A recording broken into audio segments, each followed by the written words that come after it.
السلام علیکم. امید کرتا ہوں آپ سب خیریت سے ہوں گے. یوزلی میرے جتنے بھی سیشنز ہوتے ہیں وہ ایک وائس اوور بیسڈ ہوتے ہیں جس میں میں فیس ٹو فیس آپ سے مخاطب نہیں ہوتا. لیکن میرے خیال سے جب سے یہ میں نے اپنے وی لاگس کا سلسلہ اسٹارٹ کیا ہے، ہارڈلی شاید 2 یا 3 ایسے ویڈیوز ہیں جس میں میں نے فیس ٹو فیس آپ سے کوئی بات کی ہے. میرے خیال سے شاید چوتھا ویڈیو ہوگا یہ. لیکن جب بھی میں نے اس طرح کا ویڈیو بنایا اس کا ایک مقصد ہوتا ہے. اس کا مقصد یہ ہوتا ہے کہ کوئی نہ کوئی بات آپ کو کنوے کرنی ہوتی ہے، یا کوشش ہو رہی ہوتی ہے کہ جو ایکسپیرینس میں نے گین کیا ہے اس مارکیٹ میں سنس 1997 جو میری پریزنس ہے اس مارکیٹ میں، اسپیشلی رسک مینجمنٹ کی فیلڈ میں، تو اس میں جو میں نے سیکھا، جس میں میں نے جتنے لوگوں سے انٹریکٹ کرتے ہوئے، یا اس کے بعد پھر پچھلے 15-16 سالوں میں جو مارکیٹ ریڈنگ کا میرا کام ہے، اس میں جتنا میرا انٹریکشن لوگوں سے ہوتا رہا، تو اس میں جو چیزیں میں نے سیکھیں سمجھی لوگوں سے کہ لوگ کس طرح سے بیہیو کرتے ہیں مارکیٹ میں، کس طرح سے لوگوں کا ایک ذہن ہوتا ہے مارکیٹ میں کام کرنے کا، کیا ٹارگٹس وہ لے کے آتے ہیں، اور پھر اکثر و بیشتر لوگ ڈس اپوائنٹ ہو کے مارکیٹ سے ایگزٹ لیتے ہیں. تو وہ کیا ایسی چیزیں ہیں. پھر ایک اور چیز جو اکثر لوگ ہم سوشل میڈیا پہ دیکھ رہے ہوتے ہیں کہ لوگ جو ہے وہ ڈفرینٹ گروپس پہ کنیکٹڈ تو ہوتے ہیں، لیکن اس میں جو ایک فنی بات ہوتی ہے وہ یہ ہوتی ہے کہ ہر پوسٹ پہ جو لوگوں کا کامنٹ آتا ہے نا، وہ بڑا ٹانٹنگ ہوتا ہے، بڑا اس طرح کا ہوتا ہے کہ وہ اس پوسٹ کرنے والے کو بیسکلی، اگر میں دیسی لینگویج میں بات کروں تو لتاڑ رہے ہوتے ہیں. بھائی اگر آپ لتاڑنے کے لیے بیٹھے ہو تو پھر اس گروپ کا حصہ کیوں؟ ایک سیدھی سی بات ہے نا بھائی دیکھیں نا، آپ کسی کو کہتے ہیں کہ مجھے اپنے گروپ میں شامل کر لو. اچھا، وہ آپ کو اپنے گروپ میں شامل کر لیتا ہے. جب وہ گروپ میں شامل کر لیتا ہے تو پھر آپ اس کو یہ کہتے ہیں کہ بھائی اس سے 2-3 غلطیاں ہوتی ہیں، آپ کہتے ہیں ٹھیک ہے، ہر کوئی مسئلہ نہیں ہے، پارٹ آف لائف ہے، پارٹ آف مارکیٹ ہے، winning and losing is just part of the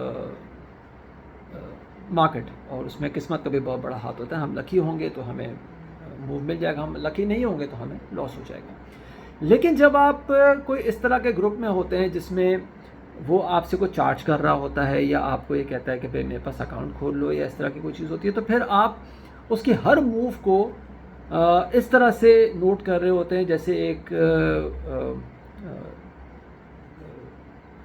کوئی انویسٹیگیشن ٹیم کا بندہ بیٹھا، اور کوشش آپ کی ہوتی ہے کہ اس پوسٹ کو آپ اتنا ہائی لائٹ کریں، خاص طور پہ اس پوسٹ کو ہائی لائٹ کریں جو نگیٹو گئی ہے یا اس کے بتائی ہوئی چیز سے الٹی گئی ہے، اس کو آپ پہ پکڑ لیتے ہیں. تو ایسا بھی نہیں ہونا چاہیے. یہ پھر جو سامنے کام کرنے والا ہے وہ ہی اور شی فیلز ہرٹ، کیونکہ سر وہ محنت کر رہا ہے نا. اب میں آپ کو چھوٹی سی مثال دیتا ہوں. اب کوشش کیجیے گا اس ویڈیو کو پورا دیکھیے گا، کیونکہ یہ ویڈیو انشاءاللہ تعالیٰ آپ کی انویسٹمنٹ کی مائنڈ سیٹ کو، مارکیٹ جس طرح سے آپ دیکھتے ہیں اس کو چینج کر دے گا. 1 سال پہلے جے پی مورگن، مطلب دنیا کے 5 بڑے انویسٹمنٹ بینکس میں اس کا نام آتا ہے، J P Morgan gave a target کہ آئل جو ہے $250 جا سکتا ہے. آئل تو 100 کے نیچے آ گیا. آپ پکڑیں اس کا گلا جا کے، آپ پکڑے نا؟ کیسے نہیں پکڑ سکتے؟ نہیں پکڑ سکتے نا، کیونکہ وہ اس نے ایک ڈفرینٹ اینگل کے طور پہ کہ بھئی رشیا اور یوکرین کی جو وار چل رہی ہے، سپلائی کنسرنز آ رہے ہیں، پھر اوپیک جو ہے وہ اپنی پروڈکشن کم کر رہا ہے، تو اس بیس پہ اس نے ایک کال دے دی تھی. اسی طرح سے 2021 کے دسمبر میں سٹی بینک، جو کہ ظاہر ہے دنیا کے پھر 5 بڑے بینکس میں اس کا نام آتا ہے، 5 بڑے بینکس میں نام آتا ہے، انہوں نے کروڈ آئل کی ایک کال دی تھی کہ یہ 70 کے نیچے آ سکتا ہے. اور یہ بات ہے 2021 دسمبر کی، جب آئل 90s میں ٹریڈ کیا کرتا تھا. اس کے بعد تو آئل 130 ہو گیا، تو آپ پکڑ لیں گلا جا کے. چلیں، یہ ہم تو باہر کی بات ہو گئی نا. اگر لوکلی بات کریں تو 2021 میں ہمارے پاکستان کے بہت سارے بروکرز نے انڈیکس کا جون 2022 کا ٹارگٹ جو ہے وہ 55,000، 65,000 اور 60,000 دیا تھا. آپ جا کے گلا پکڑ لینا ان کا، کیا ہو سکتا ہے.